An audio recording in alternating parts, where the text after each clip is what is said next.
If you have a 1995 through 1999 Chevrolet Lumina or Monte Carlo, you have these little side reflector lights that come on with the headlights and the parking lights and also turn into turn signals, as demonstrated here.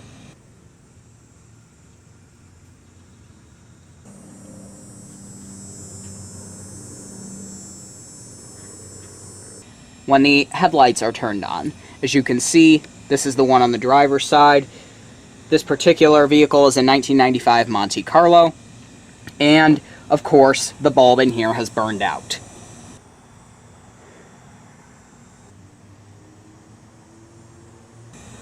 Ideally, this is what it should look like, but in this case, I will zoom in. We do have a bit of a crack right here. I bought the car like this, and it's been cracked this whole time. Now, the screwdriver that we're going to be using for this job is right here. It's an Allen wrench head. It is a Craftsman TX15 model.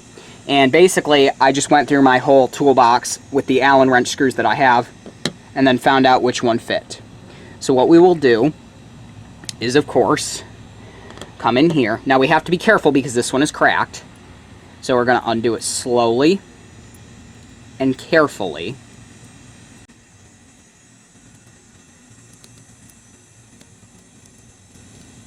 Okay, the screw is out. Do not lose that screw, it is very important. And we will now, you can see it's loose now. You push on one side, I didn't really get that well, but if you push on one side, the other side will sort of pop out. And there you have it. Now you will see that these wires come out. So the first thing that we need to do is turn this little selector and pull out. Here is the reflector piece, and this will expose the bulb. And there we go. All you have to do is give it some force, just pull on it and get it out. This bulb is garbage. The new bulb that we're going to be putting in here is the Salvania. This one is the 194. I purchased this from AutoZone today for about $6.99 for two of them. Now that we've got the package open, and now this is my dirty hand, this is my, well, slightly cleaner hand. We will open the package, and carefully, we will select one of the light bulbs. Now, of course, since this is exposed, here's the new bulb. I will zoom in so that you can see it easier.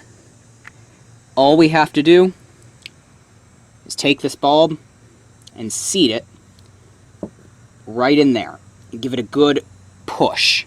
Now we will go turn on the parking light and see if it worked.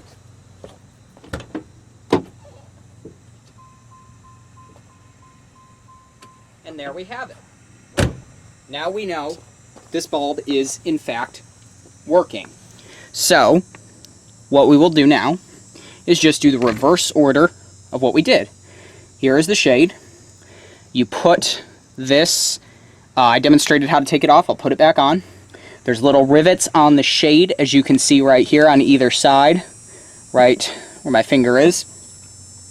You just want to position the rivets like that and push it down evenly and then turn. Now it won't come out.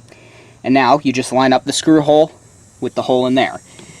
You want to put this little tab, see I just broke a little bit more of it off, but what you want to do carefully is put this tab in like this and seat it back.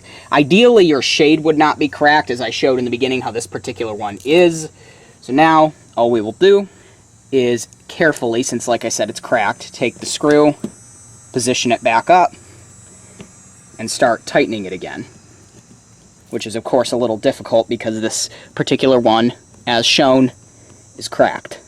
You want to do it tightly, but not too tightly because as shown here it will crack. See, it's hard to hold in place once it's cracked. Stop right when it's hand tight because you don't want to crack it more. Now we will turn on the parking light for one last time and we will test it. And there we have it, as well as the turn signals. as you can see now, when this is on, it comes on with the bulb. Now, I would assume this would work for some other General Motors products of this time period. I know a lot of GM cars had the reflector on the side that turned into a light and then turned into a turn signal when it was called into action. But this should help you, and I hope it did. If you have questions, leave them in the comments below. Thank you for watching. Feel free to subscribe and click like if you like what you see, and follow me on the web, wix.com/theelevatorworld/fans. Bye-bye.